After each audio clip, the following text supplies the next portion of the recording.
I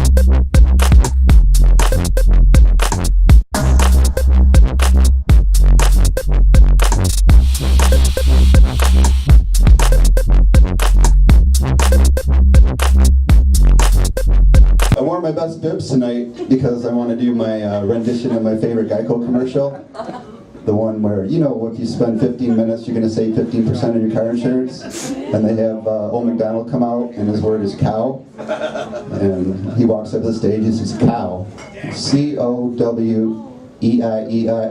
Dag nabbit. And I do that because I'm going to tell you, I work at a place that does random drug testing, and that's okay with me because I smoke random amounts all day. And on the way out the other night, they were doing testing by the door there, and they're taking him to the bathroom. But anyway, I asked the safety guy, am I on the list? He says, nope, not this time, but you can pee for me if you want to. And I said, nope, I was just so happy, and I went out, I was singing my song I wrote to the tune of Old MacDonald Had a Farm, so here it goes. I've been smoking dope all day, E-I-Oreos. My munchies just won't go away. I ate all the ho-hos. There's a doobie-doobie here and a doobie-doobie there. Here, doobie, there, doobie. Hey, where'd the bong go? I had one more line for that song, but I snorted it.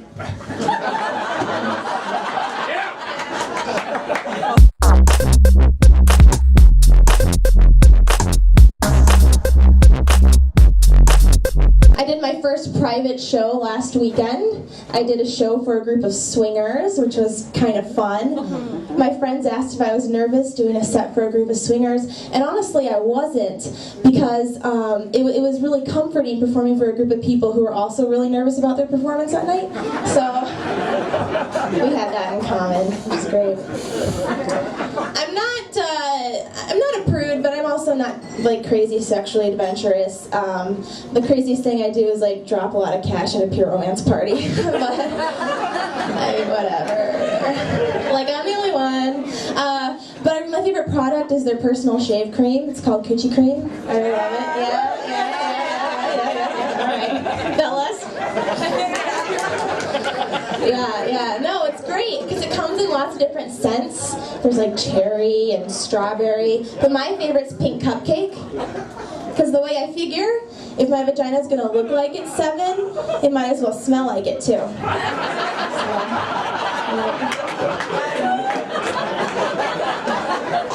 I'm recently single.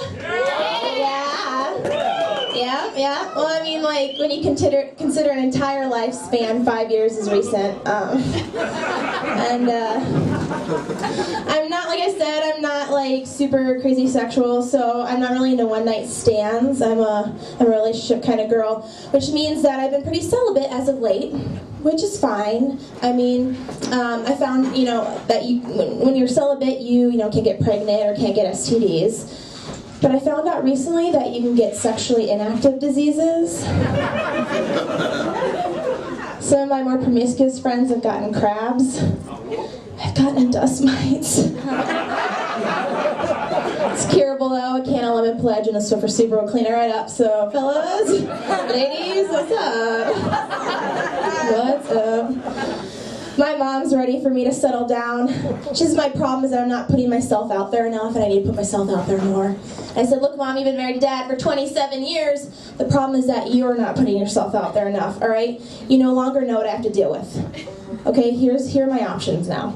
Unemployment, unpaid child support, and guys who wear camo when they're not hunting.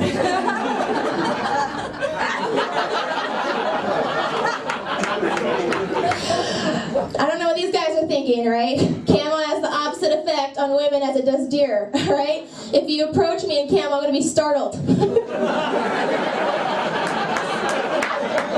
I know what you want to do. You want to take me behind your shed, make a little jerky, and show me off to all your friends. And like a deer, you're going to have to shoot me first, okay? It's a PSA, you guys. There are some publicly accepted instances of camo. If you are serving our nation's military, you know what? I am more than happy. Thank you, sir. I am more than happy to be your army of one, all right?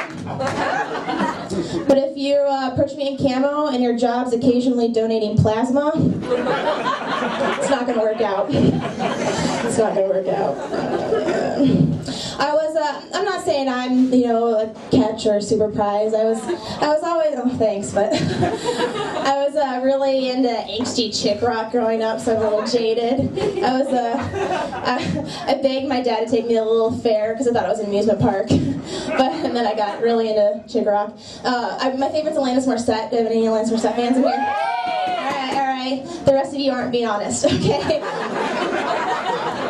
No, I love Alanis Morissette. There's this line in her song, You Oughta Know, that I realize I've been hearing all wrong up until this last year. This is true. Okay, so there's a line in the song that says, it's not fair to deny me of the cross I bear that you gave to me. I always thought it was, it's not fair to deny me of the cross-eyed bear that you gave to me. For 26 years, y'all. 26 years. And, you're picturing the song in your head, right? Every time you listen to it. I always picture Alanis and her boyfriend at Happier Times, at the county fair, He actually won the ring toss game, which is impossible, and he won this malfunctioned bear, right? Didn't matter, they were in love, okay? And now he wants to take that away from her? Who is this monster? Who is this monster? Then I found out that the song was about Uncle Joey from Full House. Not Uncle Jesse, the hot one who dropped out of high school to start a band. Uncle Joey, the weird one who plays with puppets, okay? Alright, when I found that out, I was like, cut it out, ridiculous. But then she started to date Ryan Reynolds, and her songs started to make a lot more sense. Because when I think of Ryan Reynolds, I also have one hand in my pocket.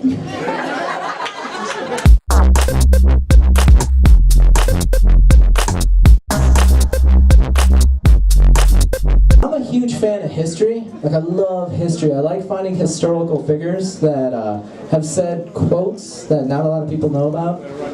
I call them lesser known quotes, so I brought a few for you here tonight. Why the fuck would rubbing my belly bring you good luck? Buddha. I got my nickname in my fraternity due to my flatulence. Jack the Ripper. I want the head of the E-Trade baby. His days in the spotlight are over. The royal baby. He's a dick, alright? I'm Indian, he's British, it happens. I am getting the fuck out of here. The South is so retarded. Rosa Parks.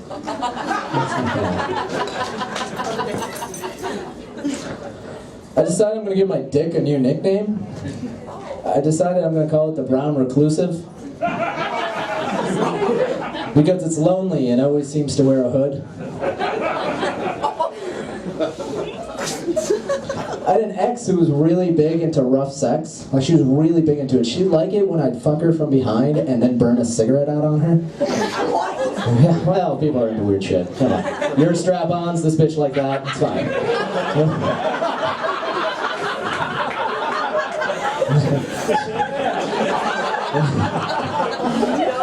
I mean, I'm sorry. It's true though, it's fine. I always feel like I need a strap-on because my dick is mildly average, and it's really disappointing. It's really disappointing. No, she really would like it when I would burn cigarettes out on her, but she wasn't amused when I called the position the ashtray. She's gone now, she was just a fuck. I love my dad. I'm first generation Eastern Indian. They're from India. I was born in Chicago. And I love my dad because he doesn't have an accent. My mom does, but he still says things weird once in a while. But he will not be, you cannot convince him that he's saying it wrong. One day we were driving in the car and my dad's just like, your cousin is being, do not talk to your cousin. He is being so rickadool right now. I was like, what the fuck? I was like, what did you say? He was like, rickadool. Rickadool! You know when someone's being rickadoolious? I was like, this sounds like a black dude's name, alright? I was like, ridiculous? Oh, you want to be rickadool with me right now too, don't you? My parents just found out I smoke weed. That was fun. How many people smoke here? Yeah. There we go. You're fun with drugs. They're the best. I should just tell everybody that this guy gave me some Molly one time. I was on this date, and this chick was such a bitch. But he gave me Molly, and it was totally cool. It was fine. I was like, I don't care about your parents' divorce. Get the fuck over it. You're 25. Jesus. No, but my parents found out I was smoking, and they both talked to me separately about it. They were really hurt because they're from India. They think weed is crack. And my dad, I went into the shop. My dad was just like, hey, I need you to take a seat right here. Okay, good. Open the laptop. And I open the laptop, and it's on WebMD. He's like, WebMD, it's really, really credited, and a lot of doctors like it. I was like, God, stop talking. All right. And then on it was marijuana, and he's like, now I want you to read the bullet points of all the symptoms and the side effects. One of the symptoms was increased appetite, parentheses, or the munchies, end parentheses. In which I laughed a little bit, and he's like, don't laugh. I've seen this in you. I've seen you've had the moochies. I said, just give me a hug, man. Seriously. At this point.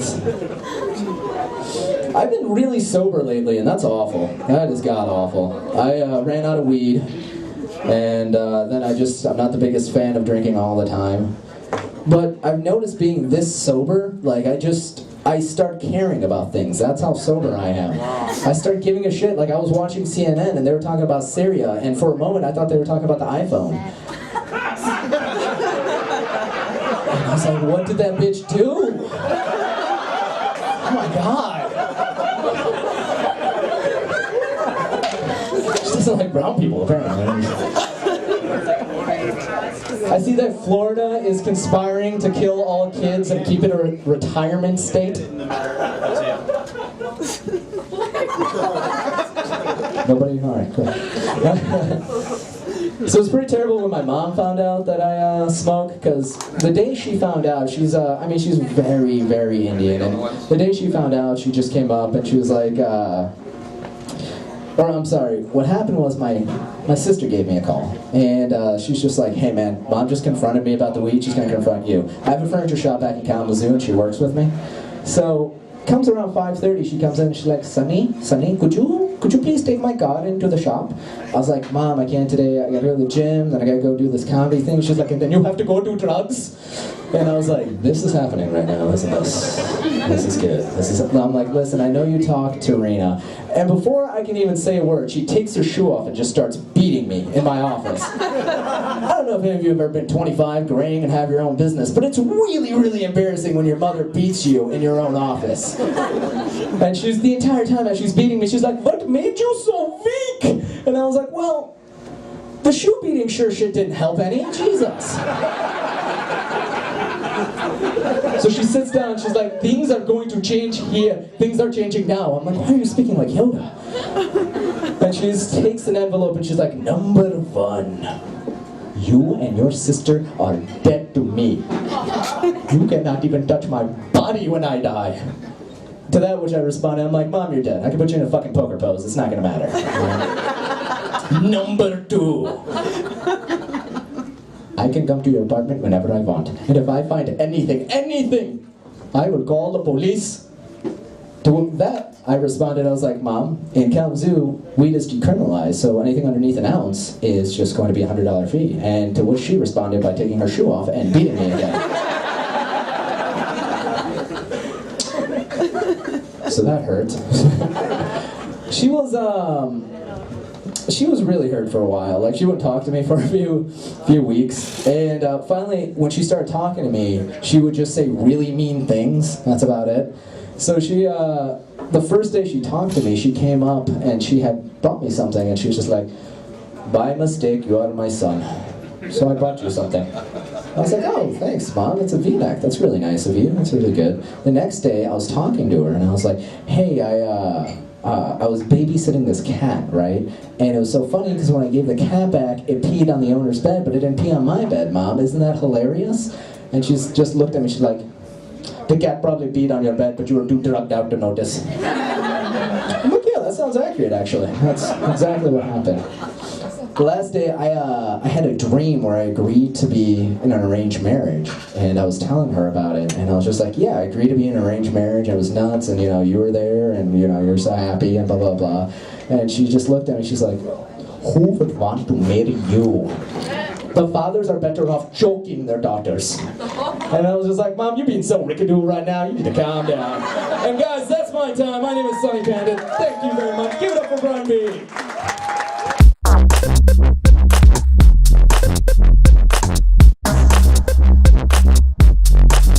My dating life is terrible. I have the worst luck with women. I swear, for the last couple of years, every time I sleep with a girl, like a couple of days later, she gets herpes. Is that not like a jinx? I don't know how it's happening. It's the worst thing. So an ad for a product that promised, what it promised to do was that it would increase your ejaculatory volume. And I was like, that's weird. Why would you want it to make a noise? Shit, what noise would you want it to make? I don't know. One time I thought I invented time travel because I went to a Renaissance fair and then I drank until I forgot I was at a Renaissance fair. I used to be a much bigger nerd than I am now, and you know what? I stopped doing a lot of nerdy stuff. You know what the biggest problem, this drove me away from it, the biggest problem with the game Dungeons and Dragons is there's actually, it's in the rules. If you want to play Dungeons and Dragons, it requires you to hang out with people who like playing Dungeons and Dragons, and that's just not worth it. Yeah, that's why I stopped. I catch a lot of shit for stuff. I have a pocket knife that I keep on me all the time, and I think that's a practical thing. There's a lot of like useful stuff you can do that you need like a knife for. Like the other day, I was trying to open a bag of kettle chips. You know, why is the kettle chips are in bags that are harder to open? I'm there looking like a big ninny because I can't open this bag of kettle chips with my hands. My friends are all making fun of me. If I didn't have my pocket knife, I wouldn't have been able to stab my friends. Can we please stop making like the tiny versions of like large breed dogs, like the little miniature Dobermans and miniature everything else? Those things are a waste of space. What I want is big versions of small breed dogs. Like, can you guys just imagine like a 200-pound pug? They'd look at you with eyes the size of beach balls. Like, it'd blink and you could hear it. If it cried, your terrier might drown. Like, that would be the best animal to have. My dogs, I love two of my dogs. I hate one of them because she's stupid. She's a beagle. We call her the excavator. She's like a living tripwire, and she's. I sound mean, but she shouldn't exist. Any animal that's so dumb it can dig a hole, forget it dug the hole, fall in the hole, and get stuck in the hole is an animal that just shouldn't be. Like, that's it. Like, I imagine the other dogs running all around her like, hey, what are you doing? Huh? Digging a hole? She's making a trap. What are you making a trap for? I don't know. We'll see. And then an hour later, she's in it. Oh, me again. So much like opposition and weird stuff with gay marriage in this country, and I can't understand. It all has to be people who are bad at using the internet who are against gay marriage, because you can, okay, maybe like people of the same sex are having sex, but you can go find like a bunch of midgets painted blue having an orgy and pretending they're Smurfs right now. How is that the less disturbing of the two things? Like, I could go onto the internet right now, and I imagine there has to be either somebody's bad at the internet or they believe this. There's two dudes dressed as pterodactyls taking a dump on some woman, and they're like, well, as long as it's a man dressed as a pterodactyl taking a dump on a woman as God intended, I guess I'm okay with that. Porn has got weird, and I think there is too much of it in our society. And I got a link to a feminist website that's actually against pornography, and all it is these videos of these strong, intellectual feminist women talking about like how porn warps your view of sex. And I don't know, they made a lot of really good points, and I personally am really turned on by like strong, intelligent, feminist, independent women, so I started jerking off to those videos. And it was like the best thing, because you get the two best feelings in the world at the same time. You get an orgasm and to feel like you won an argument. So, guys, that's all my time. My name is Andrew Van Houten. Please get up for yourselves and your host, Brian May!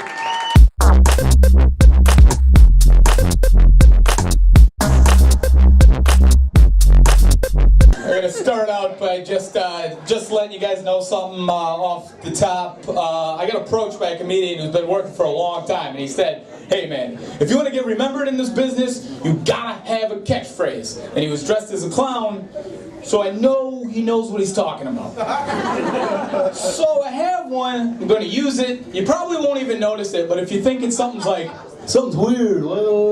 that's what it is. So I just had to say that off top. How you guys doing tonight? Yeah! I don't know, I think that's a comedian thing. I gotta start by saying that shit now. Everybody drinking tonight? Yeah? Yeah? Well, yeah. I'm not, because I recently had a breathalyzer installed in my car, so yeah, give it up for me. So if anybody wants to come over and beat my high score, feel free. My high score was set when I blew a .36. Yeah! And that was the record until one of my friends came over and blew a guy. Now I'm in second place. I'm alright with it though. My dick. My sweet dick, baby.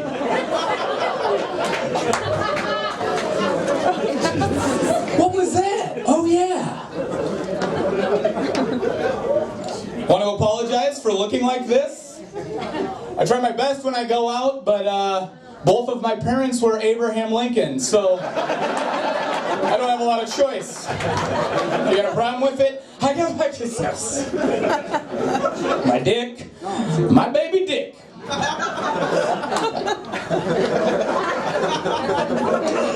I'm a short man, short stature, and it sucks being short for the main reason it sucks buying pants when you are this size. Yeah. Because it sucks asking somebody, hey, you got waist 34, inseam 12? Like that? No? Wiggle wobble section. I didn't even see that. I'll just roll on over there. I mean, Violet Beauregard will have some little kids push us through. My baby dick. My baby dick. What's he doing? I don't know. He's losing his mind.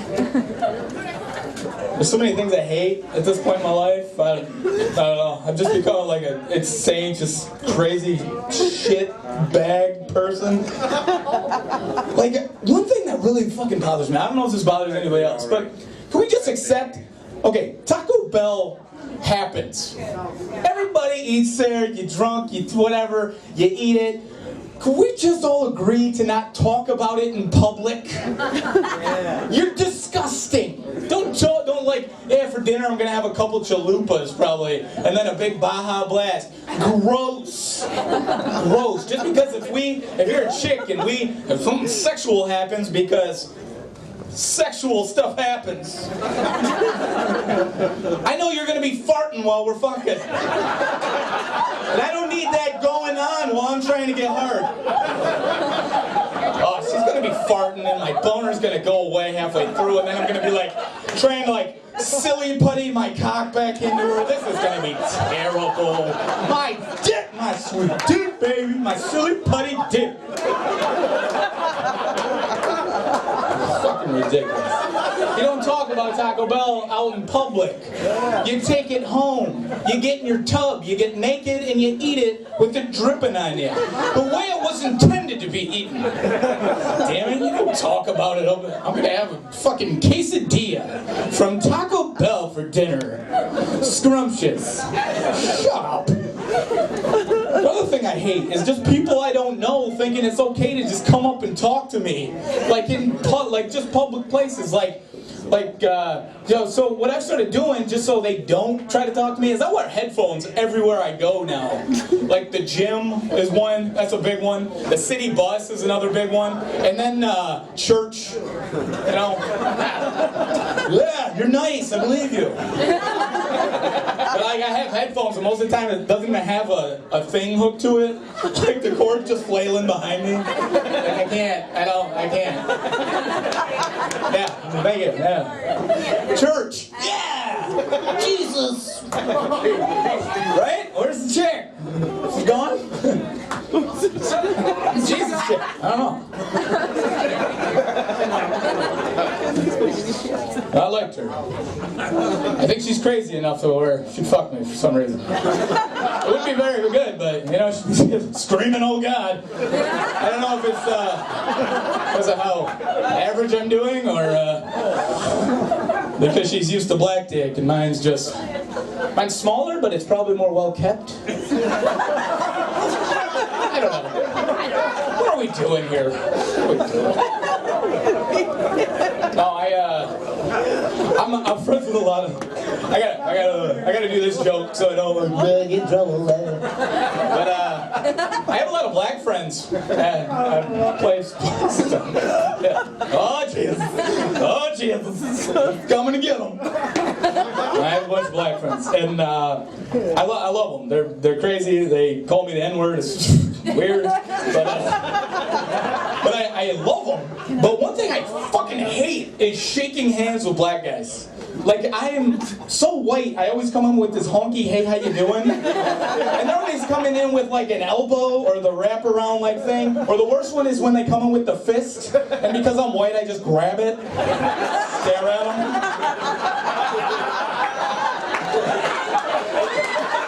Strong. Wait a minute here. You could really backhand the shit out of some fat white chick with this thing, huh? Take that bitch right off her feet.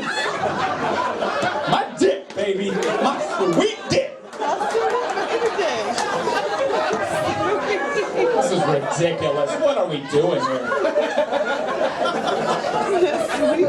Now, I don't like to make fun of black people too much, though, because I live in a black neighborhood. And I know it's a black neighborhood because the liquor store on my block does not sell normal-sized condoms. What's that about? It's like, all you can buy is XL, double XL, or Windsock. I got no use for this shit. I cut little eye holes out, went as a ghost for Halloween, and then use the rest of them to bag up the leaves out of my yard. I don't know. Fit this on my dick? What? Maybe if I had elephantitis of the cock/bull/thigh and knee. What's up, shit? Alright. You're too skinny for me. I like them real thick and juicy. I clearly had way too much to drink.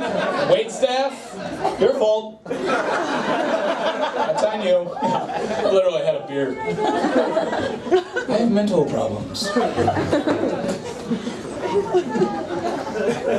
I feel like I always like giving people advice. Like, I feel like I can give advice because I've been through a lot of stuff. The first thing, like, do not roofie people for sexual gain. Don't do it. Don't do it. Don't do it.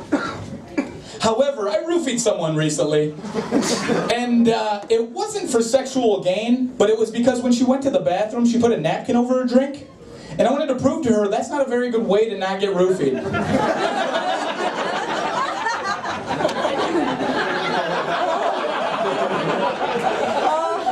And when she passed out, I took her home, but I didn't do anything sexual because I'm a classy guy.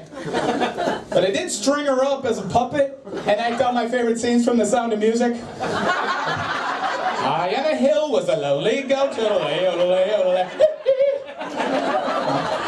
because I'm weird.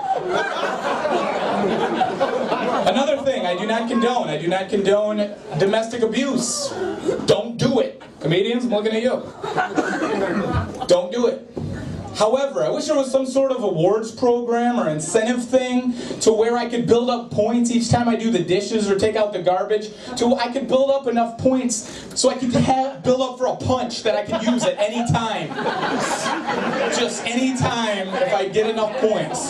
Just haul off and it's completely fine. Like, you know, I'm trying to watch the fucking Lions game and Bears are about to go for 2. Oh, they're about to go for 2 again. And you won't shut up about your fucking art shit. I don't care. And I need 200 more fucking points for a punch. And, oh boy, it's a commercial fucking timeout. Take the garbage out. Boom! Shut the fuck up! God damn it! This is a big play!